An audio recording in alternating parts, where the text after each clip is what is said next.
Hamba Tuhan juga banyak yang bilang, oh ini anak rohaniku, karena dia bertobat melalui aku.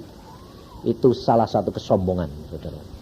Makanya saya terus terang paling kasar ngomong. Kalau orang bilang, Pak saya anak rohanimu, enggak, saya enggak pernah punya anak kamu. Kenapa saudara?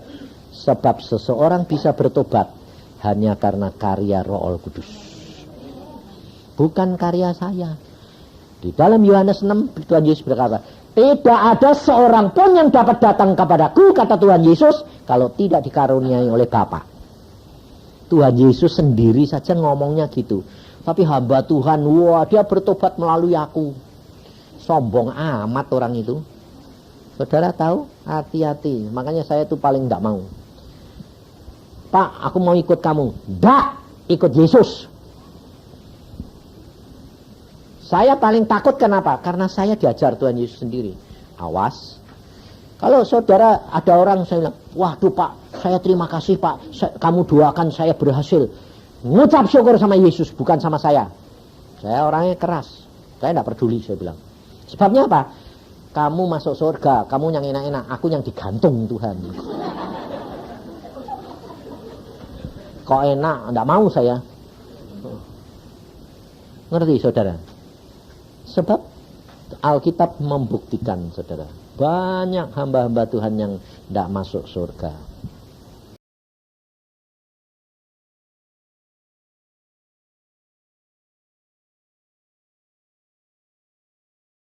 Shalom, saudaraku yang dikasihi Tuhan, kembali bersama Bu Maria mau menyampaikan pesan-pesan Tuhan di ujung akhir zaman ini yang Tuhan taruh kemarin selama 2 kali Tuhan memberikan peneguhan di dalam firman Tuhan, yaitu di dalam 1 Yohanes 2 ayat 26 dan 27.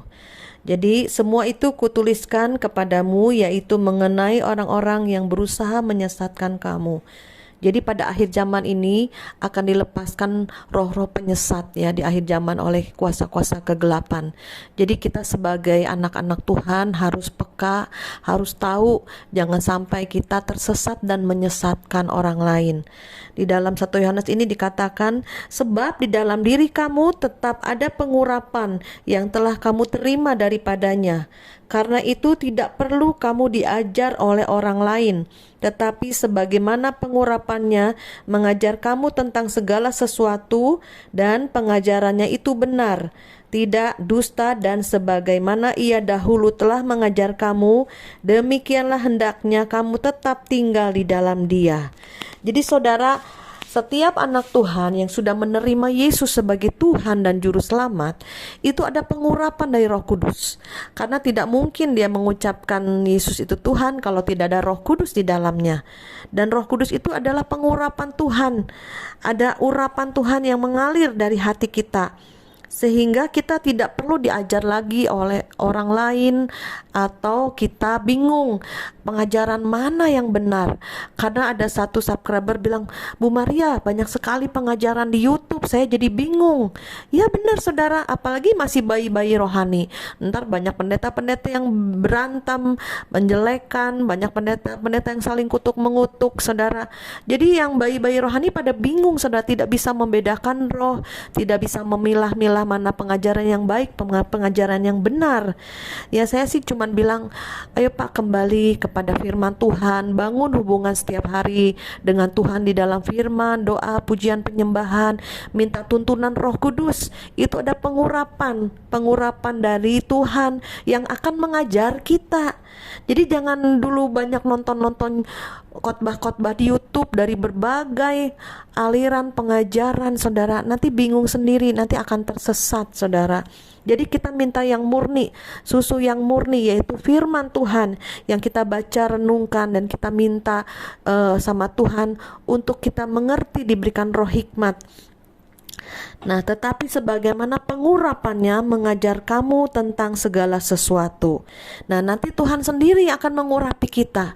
Tuhan sendiri akan mengajari kita lewat firman-Nya. Jadi sebetulnya kita tidak perlu belajar sama orang lain. Kita tidak perlu cari-cari guru-guru ya, pengajar-pengajar pada akhir zaman ini. Nanti kita akan bingung sendiri karena angin pengajaran ini akan banyak sekali. Dan roh-roh penyesat itu sudah dilepaskan, saudara, sudah dilepaskan di ujung akhir zaman ini, sehingga banyak yang bingung, banyak yang stres karena keadaan zaman tambah sulit, tambah sukar ya. Mereka mencari kuasa-kuasa yang di luar kemampuan manusia ya. Kalau mungkin orang Kristen cari ke dukun-dukun mah, wah itu sesat ya. Jadi carinya kepada orang-orang Kristen yang berkarunia, yang punya karunia penglihatan, yang bisa ngusir setan, yang bisa nerawang. Saudara, hati-hati saudara, itu juga bisa jadi sesat, jadi dukun-dukun Kristen, jadi dukun-dukun rohani ya. Jadi saudara, firman Tuhan sudah mengajar kita ya, jangan kita belajar pada orang lain, tapi belajar langsung pada Tuhan ya. Pengurapannya itu yang akan mengajar kita. Pengurapannya Tuhan itu mengajar kamu tentang segala sesuatu, dan pengajarannya itu Tuhan, huruf besar, itu benar. Jadi pengajaran Tuhan itu akan membawa pada jalan kebenaran, tidak dusta. Dan sebagaimana Ia dahulu telah mengajar kamu, demikianlah hendaklah kamu tetap tinggal di dalam Dia. Jadi saudara-saudara, kalau tidak mau tersesat, harus saudara di dalam Tuhan dan Tuhan di dalam saudara. Nggak mungkin mudah disesatkan. Karena pada akhir zaman ini banyak pengajaran-pengajaran yang aneh. Apalagi saya juga buka persekutuan doa ya.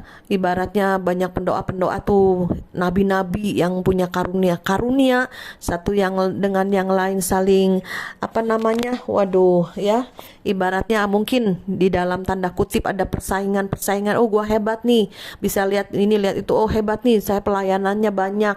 Oh, hebat nih, saya kepake sana sini ya. Seperti nguber target ya saudara ya. Nggak tahu nguber PK atau nguber apa saudara ya. Motivasi orang kan beda-beda ya saudara. Jadi kita pada akhir zaman ini harus melekat sama Tuhan. Jangan belajar dunia roh ya. Karena dengan belajar dunia roh berarti membuka cakra, membuka katanya itu 5 panca indera. Hati-hati saudara, karena kita tidak diajarkan untuk membuka cakra, membuka manusia roh, mengaktifkan manusia roh. Itu bukan dari Tuhan ya. Dunia roh juga, hati-hati belajar dunia roh. Tuhan tidak mengajarkan kita untuk belajar dunia roh, enggak ya. Yang Tuhan berikan itu karunia roh. Pada saat kita percaya Yesus, kita bertobat, kita terima Yesus sebagai Tuhan dan Juru Selamat, kita dibaptis air, nah berjalan lagi, kita diberikan power, diberikan kuasa. Itu ada karunia Roh Kudus yang akan mengalir. Itu pun harus dari Tuhan, bukan kemauan sendiri. Lu lihat apa? Lihat setan. Oh, lihat apa di sini? Lihat apa di sana? Udah seperti dukun saudara. Jadi saya juga banyak pengalaman di dalam pelayanan, khususnya juga tentang dunia roh, apalagi karunia-karunia juga ya saudara. Tuhan sendiri memberikan saya karunia penglihatan di waktu malam, dan itu pun saya tidak pernah cari-cari, minta-minta, enggak. Tuhan kasih, dan Tuhan juga berikan artinya, dan juga Tuhan kasih firman-Nya. Jadi ada harus firman Tuhan. Jangan hanya ngeroh menurut pengalaman, menurut penglihatan. Hati-hati, penglihatan bisa salah. Setan juga bisa kasih penglihatan saudara ya. Jadi penglihatan ada yang benar dari Tuhan, ada yang palsu, yang bukan dari Tuhan. Pernah satu kali saya teringat ada satu pengerja di gereja saya ya, itu kira-kira 20 tahun yang lalu. Dia cerita, dia bersaksi bahwa dia waktu muda itu dia bingung agama mana yang harus dia pilih.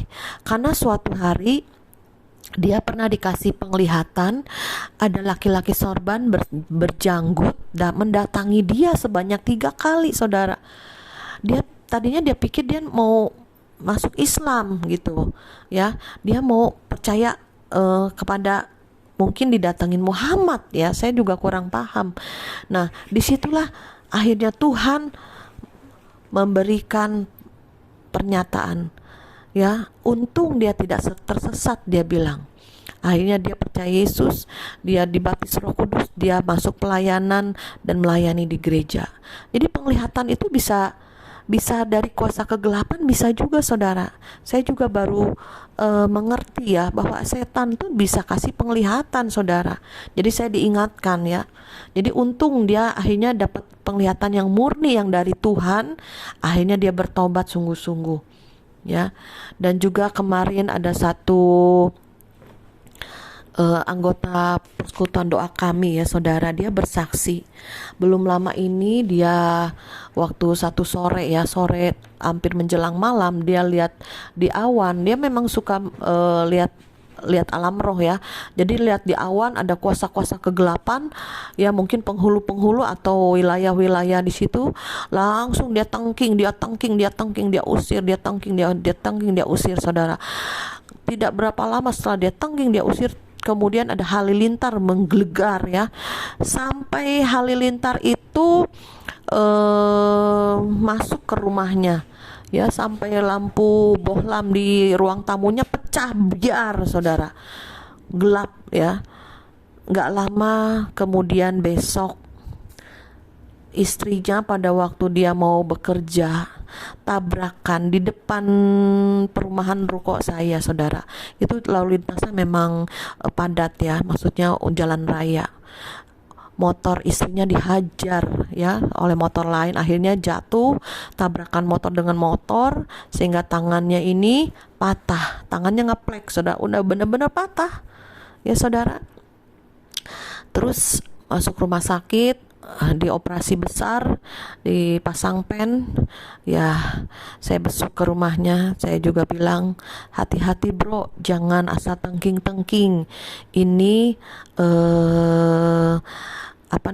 setan bisa ini juga ya, maksudnya kalau kamu buka celah, kamu sombong, asal tengkang-tengking, asal usir-usir ya, nggak disuruh Tuhan kamu usir-usir, kamu tengking-tengking dengan kesombongan kamu karena kamu punya karunia penglihatan, hati-hati itu buka celah. Akhirnya dihajar istrinya saudara ya. Jadi kita dalam alam roh, dimensi roh ini jangan sembarangan ngusir setan, sembarangan tengkang-tengking ya. Kita harus tanya Roh Kudus, kita harus berjalan dalam ketepatan. Jangan kita asar usir, asar tengking. Terus juga ada yang ke persekutuan doa saya kemarin, dilihat waktu kita berdoa berdua, kamu ada setannya, kamu ada kuntilanaknya yang ngikutin, yang nempel. Ya marahlah saudara yang dikatakan begitu. Memang dia yang punya karunia penglihatan, tapi asal ngomong kamu ada setannya, kamu ada kuntilanaknya, yang dibilang gitu jangan jadi marah saudara ya. Itu nggak benar. Kok kamu lihat setan sih, saya bilang gitu. Iyalah memang diliatin setan ya.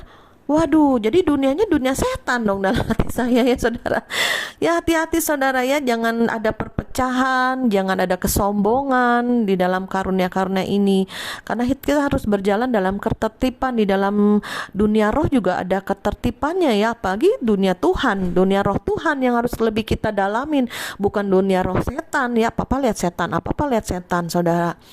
Jadi pada akhir zaman ini jangan kita bodoh ya, jangan kita ngeroh banget, maksudnya ngeroh tanpa pakai hikmat, tanpa ada firman ya. Maka saya juga selalu mengingatkan kita untuk baca firman, renungkan ya. Jangan kita baca firman kejar target terus, baca, karena katanya kalau baca firman banyak akan terbuka alam roh, dimensi roh, apalagi penglihatan. Itu saudara, itu bodoh saudara. Kenapa? Engkau tidak dapat rema, engkau tidak ada perenungan, tidak ada yang nempel, tidak ada firman yang menyangkut di pikiran kita. Kan harus renungkan firman Tuhan, itu direnungkan, bukan kejar target baca ya saudara. Jadi hati-hati pada akhir zaman ini, jangan sampai kita tergelitik manusia, hati kita, manusia kita ini, oh kita ada kuasa kuasa di luar kemampuan kita. Jadi kita kejar ya, apalagi di masa-masa sukar sekarang ini akan banyak sekali orang yang mencari kekuatan yang di luar nalar, di luar kemampuan manusia ya. Kalau orang Kristen mungkin ke dukun mungkin ke suhu-suhu mungkin ini nggak benar. Akhirnya yang dicari dukun-dukun Kristen, dukun-dukun rohani yang punya karunia penglihatan, yang bawa firman Tuhan, pakai firman Tuhan, pakai ayat. Ini benar nih, ada firmannya benar. Hati-hati saudara, penyesatan itu sedikit demi sedikit. Jangan kita pikir itu benar. Maka kita harus peka. Saya tidak mengajarkan orang-orang itu untuk mengejar karunia atau mengejar orang yang berkarunia. Nanti kita memberhalakan mereka ya, seperti dukun-dukun. Makanya kalau saya WA orang konseling atau pelepasan terus masih cari saya terus, jadi saya kadang saya biarin ya, karena saya pikir ngapain saya dicari terus. Memang saya dukun gitu, maksudnya udah pelepasan ya sudah, kamu sendiri harus membangun manusia rohani saudara kan, pribadi dengan dekat Tuhan, cari Tuhan, bukan mengejar yang sudah melepaskan. Saya kan cuma sarana, misal saya kan jadi sarana Tuhan untuk melepaskan ya. Itu Tuhan cuma pakai saya loh, bukan saya yang bisa, bukan kepintaran saya, tapi Tuhan memakai saya untuk melepaskan jiwa-jiwa yang dalam keterikatan. Seperti kemarin ada subscriber dari Hong Kong ya, ada satu ibu ya, Bu Maria, saya ini gimana ya, apa kehidupan saya ini, kami keluarga ini terkutuk ya, karena saya punya anak 5-5-nya meninggal, ada yang dalam kandungan, ada yang sudah lahir. Waduh Bu, kalau memang ibu 5 anak meninggal, memang itu biasanya ada kutuk keturunan atau perjanjian ya, nenek moyang. Misalnya ibu punya ayah, punya nenek, ada perjanjian dengan kuasa-kuasa kegelapan, atau minta kekayaan ke gunung-gunung ya, misalnya ke kuasa-kuasa kegelapan atau ke dukun-dukun, itu bisa ada tumbalnya, saya bilang gitu. Ya udah Bu, saya tolong didoakan ya, mungkin minta pelepasan. Terus saya bilang, Bu boleh, tapi ibu puasa ya, ibu puasa, saya juga puasa, jadi khusus. Jadi ada jenis-jenis setan yang tidak bisa diusir hanya dengan doa. Jadi kita harus ambil doa puasa saudara ya. Jadi ibu itu doa puasa, saya juga doa puasa. Nah kemudian kami tentukan harinya, kita doakan saudara. Nah pada waktu didoakan ya, didoakan untuk pelepasan, semua kutu-kutu kita patahkan. Dia juga minta ampun ya. Saya juga bilang, Bu ada perjamuan kudus nggak? Di situ ada. Ya udah, dia perjamuan kudus, ambil perjamuan kudus dulu ya. Nah kemudian saudara terus sudah berdoa, dia bilang, Bu Maria, seperti ada yang keluar dari kepala saya, seperti ada paku yang nancap terus keluar dari atas kepala saya. Oh puji Tuhan, berarti memang ada kutuk itu Tuhan sudah lepaskan, saya bilang gitu. Nah kemudian beberapa hari kemudian saudara, saya bilang gini, Bu nanti beberapa hari lagi coba kita doa lagi ya Bu ya, saya bilang gitu. Iya Bu Maria. Nah kita tentukan lagi harinya yang kedua. Terus kemudian waktu kita doa, nah selesai doa malamnya, dia saudara tahu nggak, didatangi oleh setan ya, yang menyerupai nenek moyangnya. Kemudian dia tengking, dia usir ya. Ngapain kesini? Aku usir kau dalam nama Yesus ya. Jadi pergi itu. Jadi setannya yang menyerupai nenek moyangnya pergi kabur ya saudara. Jadi ada kuasa dari setiap anak-anak Tuhan, tidak bergantung pada saya. Dia pun punya kuasa, punya otoritas. Dia sudah percaya Yesus, dia sudah dibaptis Roh Kudus, ada pengurapan Tuhan, ada power Tuhan, kuasa Tuhan. Ya, lawan ya sampai kabur itu kuasa kegelapannya nenek moyang yang merupai nenek moyang ya. Puji nama Tuhan. Terus untuk pemulihan, dia punya anak 1 ya, puji Tuhan. Biar Tuhan terus memberkati ya, berlimpah-limpah dalam usaha pekerjaan apapun pelayanannya dia juga saudara. Jadi kita pada akhir zaman ini jangan membiarkan orang bergantung kepada kita yang punya karunia ya. Jadi seperti kita ini dukun-dukunnya jangan. Nanti kita bisa tersesat dan mereka pun tersesat. Karena kemarin saya juga dapat firman, apa yang dikagumi manusia itu dibenci Allah. Kebanyakan orang tuh mengagumi orang yang sudah melepaskan dia, orang yang punya karunia, orang yang punya penglihatan, orang yang bisa menyembuhkan, orang yang bisa melepaskan, saudara. Ya, seperti dukun, ya saudara. Kadang juga dari perusahaan-perusahaan juga ada hamba-hamba Tuhan yang berkarunia, ya. Jadi apa-apa nanya dia, apa-apa nanya dia, apa-apa nanya dia. Hati-hati, saudara. Itu sudah menduakan Tuhan loh. Harusnya kita sebagai owner perusahaan kita punya akses langsung sama Tuhan untuk minta peneguhan dalam ambil keputusan, dalam perusahaan, dalam apapun.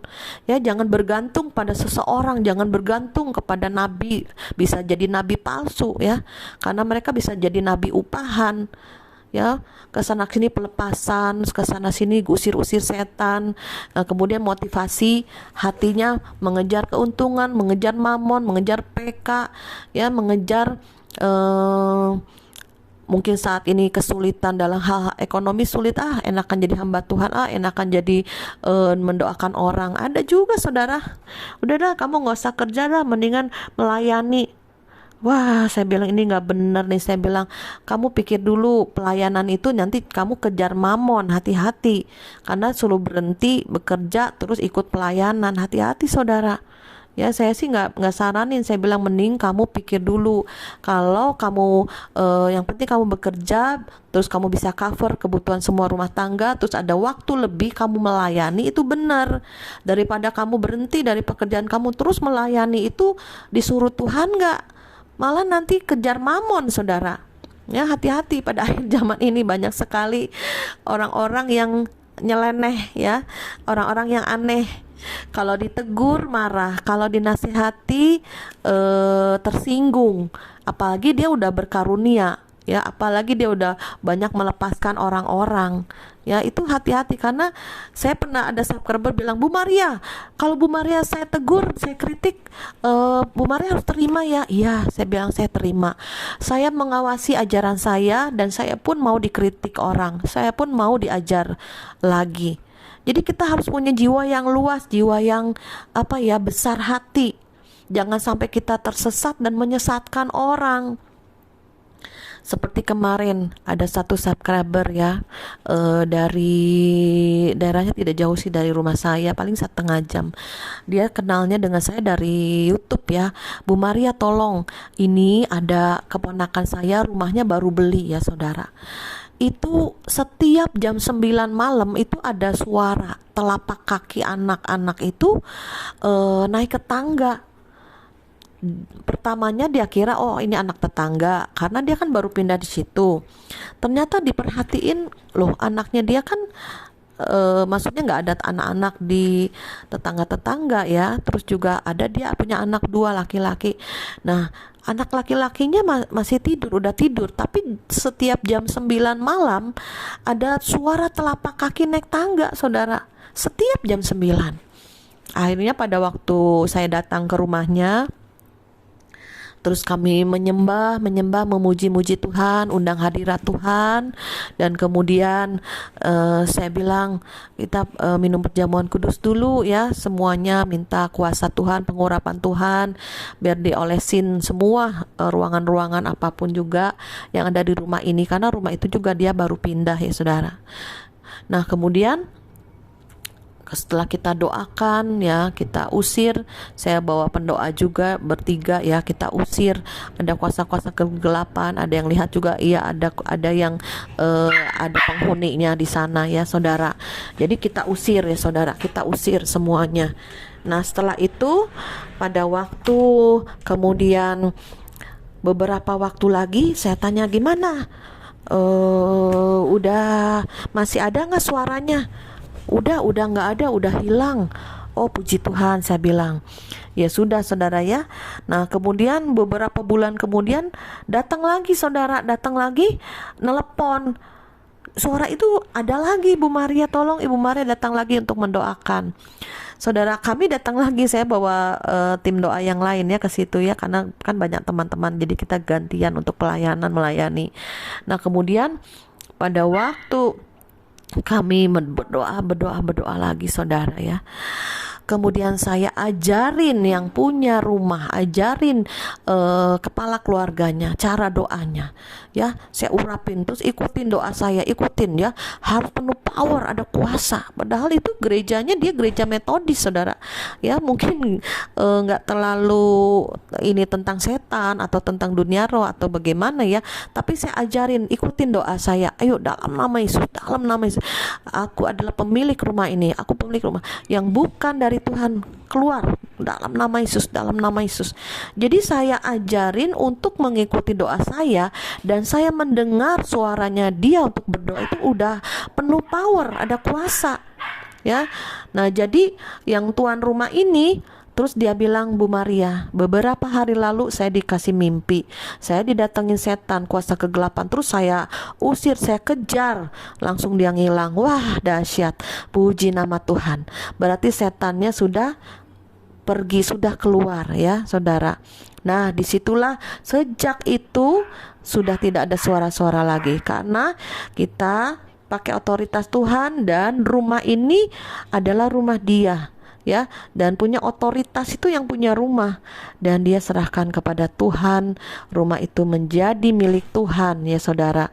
Jadi kita ajarin ya, bukan bergantung sama kita, nanti ada suara lagi, ada setan lagi, cari saya juga nggak mau ya direpotkan. Yang punya rumahnya harus dia punya power. Saya bilang setelah ini kamu harus bikin tempat doa ya, rumah ini harus dibuka untuk menjadi tempat doa, jangan dibiarin ya. Dengan itu mereka lebih sungguh-sungguh dengan Tuhan, istrinya rajin ke gereja, rajin pelayanan sekolah minggu juga ya. Jadi kita ajarkan mereka, didik mereka untuk berdoa, untuk mengusir setan, jangan bergantung sama kita ya, pekerjaan Tuhan banyak, jadi kita harus mengajari, ada kuasa, ada power yang sama ya. Jadi dalam dimensi roh ini kita percaya bahwa Tuhan sudah memberikan pengurapan dan pengajarannya, yaitu firman Tuhan dan Roh Kudus sudah diberikan. Jadi kita mempunyai akses yang sama, punya kuasa yang sama, tidak perlu belajar lagi sama orang lain. Saya juga tidak mengumpulkan orang-orang di grup-grup WA gitu, nggak ada saudara.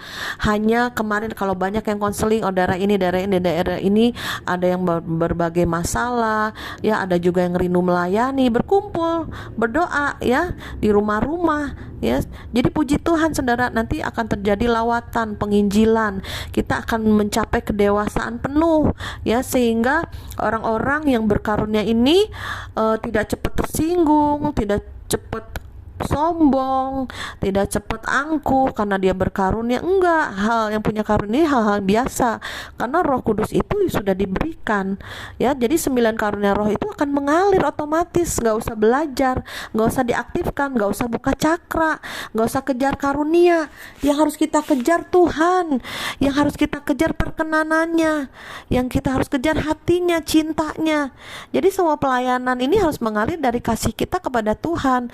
Kayak saya juga ya, dibawa enjoy aja pelayanan kemanapun ya. Kalau misal ke gereja yang susah miskin, PK-nya saya terima, terus saya kembalikan lagi, saya doakan, saya kembalikan, Pak ini kembali lagi untuk pelayanan di sini ya.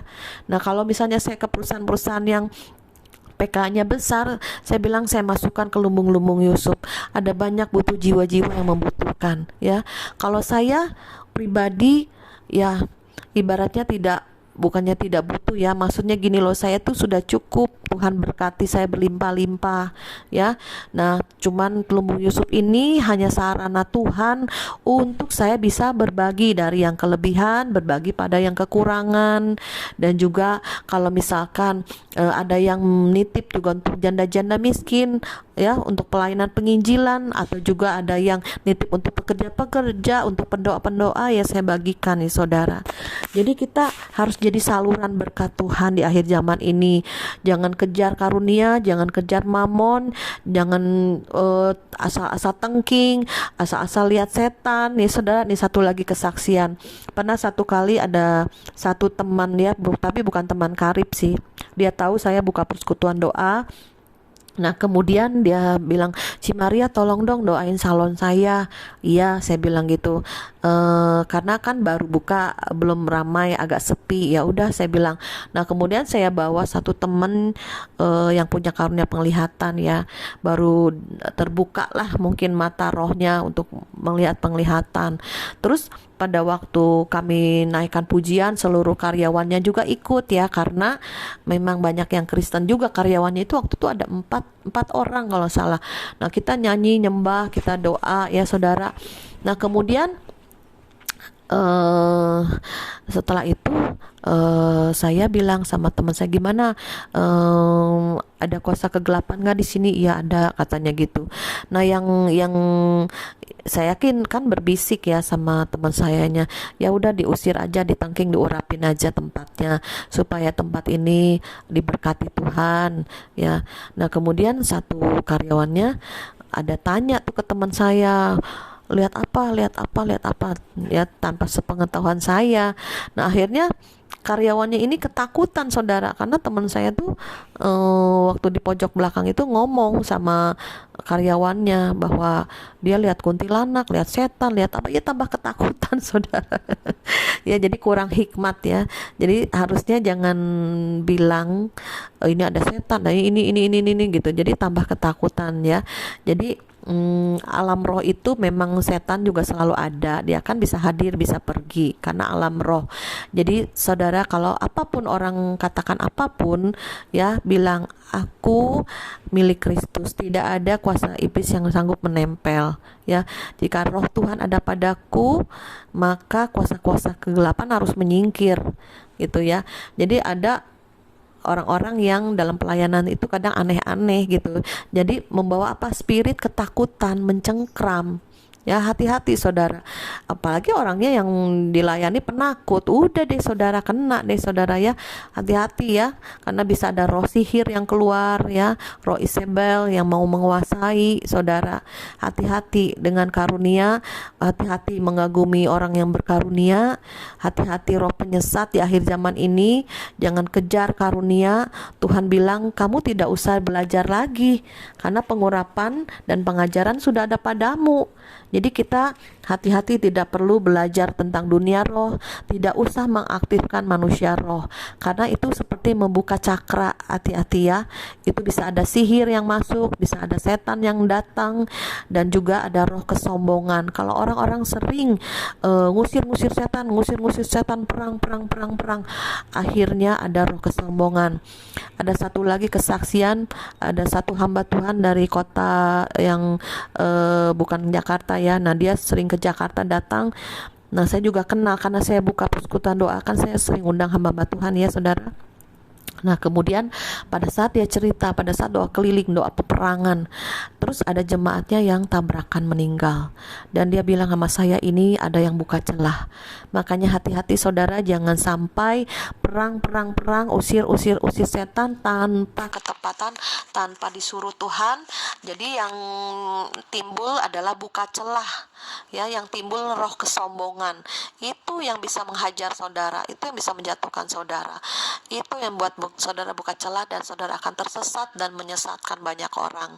Jadi Tuhan ingatkan di firman Tuhan di 1 Yohanes 2 ayat 26-27 itu, bahwa kita ada di dalam pengurapan Tuhan dan tidak perlu kamu diajar oleh orang lain ya. Saudara bisa buka sendiri firman-Nya ya, karena pengurapannya itu yang akan mengajar kamu. Jadi saya selalu mengajarkan orang, cari Tuhan, dekat Tuhan, kenal Tuhan ya. Dia kan gembala agung kita harus mendengar suaranya ya. Jangan bawa kepada manusia, jangan bawa kepada nabi-nabi palsu, akan banyak. Jangan bawa kepada pribadi saya juga. Jadi saya pun mengajar saudara yang mendengar YouTube ini, ayo cari Tuhan, dekat Tuhan, kenal lagi. Saya juga begitu, saya juga mengajar diri saya untuk lebih lagi dekat dengan Tuhan dan peka di hati Tuhan. Puji nama Tuhan. Cukup sekian firman Tuhan atau pesan Tuhan pada saat ini. Saya percaya saudara diberikan hikmat ya, jangan bodoh ya, diberi hikmat ya, dikasih otak, masih bisa mikir. Jangan ngeroh akhirnya kebelabasan. Ya saudara, puji nama Tuhan. Haleluya. Amin.